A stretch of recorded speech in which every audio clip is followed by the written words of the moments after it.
Détendez-vous simplement. Laissez-vous aller et détendez-vous, et soyez qui vous avez envie d'être afin de pouvoir vous intégrer dans le puzzle qu'est la source. Nous sommes là pour vous. Nous sommes les créateurs. Nous sommes un collectif d'êtres immatériels de la 12e dimension, et nous sommes là pour vous aider. Nous vous connaissons comme les beaux êtres de lumière et d'amour que vous êtes vraiment, et nous sommes ici pour vous inviter à vous connaître comme tel.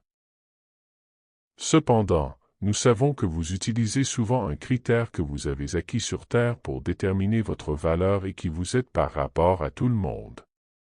Vous devez arrêter de faire ça. Vous seriez vraiment mieux servi en vous connectant à qui vous êtes vraiment et en abandonnant l'idée de qui vous êtes dans cette vie comme une sorte de caractéristique déterminante de votre être. Lorsque vous parvenez à vous libérer de votre manque d'estime de soi, vous pouvez véritablement être l'être que vous avez été créé pour être dans cette vie.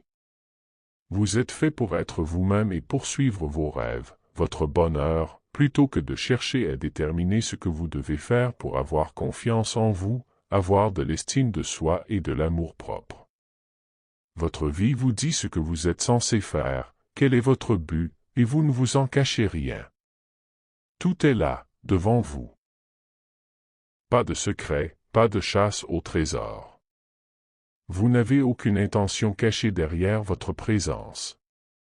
Vous êtes là pour vivre les expériences que vous vivez, et lorsque vous changez la façon dont vous vivez ces expériences en vous changeant vous-même, alors vous réalisez que vous l'obtenez. Il n'est pas contradictoire de dire que vous êtes fait pour être qui vous êtes et que vous êtes aussi fait pour changer, car tout et chacun évolue, et vous avez toujours de nouvelles perspectives. Vous évoluez vers davantage de vous-même, sans changer qui et ce que vous êtes fondamentalement. Vous pouvez vous libérer de ce que vous n'êtes pas en prêtant attention à ce que vous ressentez. Si vous ressentez quelque chose et que cela ne vous fait pas du bien, c'est probablement parce que vous êtes quelqu'un que vous n'êtes pas à ce moment-là. Et ce sentiment peut provenir d'une pensée, car elle ne vous représente pas très bien. Il peut aussi provenir de paroles ou d'actions. Vous vous connaissez mieux que quiconque. Et donc, vous devez regarder en vous-même pour déterminer ce qui est le mieux pour vous, quelles actions entreprendre, quel chemin suivre. Mais encore une fois, il y a de fortes chances que votre chemin vous trouve, et ce sera à vous de parcourir ce chemin en tant que vous voulez vraiment être, plutôt qu'en fonction de l'idée que quelqu'un d'autre se fait de qui vous êtes censé être.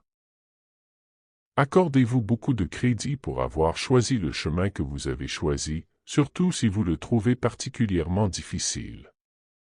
Vous, l'âme que vous êtes, saviez que vous pouviez gérer tout ce à quoi vous êtes confronté dans votre vie, et votre âme vous donnera toujours exactement ce dont vous avez besoin pour grandir et vous développer de la manière unique dont vous le pouvez là où vous êtes en ce moment. Vous pouvez donc toujours compter sur votre âme, votre vrai moi, votre moi tout entier, votre moi le plus complet, et vous n'avez pas besoin de vous fier autant à votre mental pour comprendre tout cela. Laissez-vous aller et détendez-vous, et soyez qui vous avez envie d'être afin de pouvoir vous intégrer dans le puzzle qu'est la source en tant que pièce pour laquelle vous avez été créé. C'est vraiment aussi simple que ça, et vous pouvez le faire. Nous savons que vous le pouvez.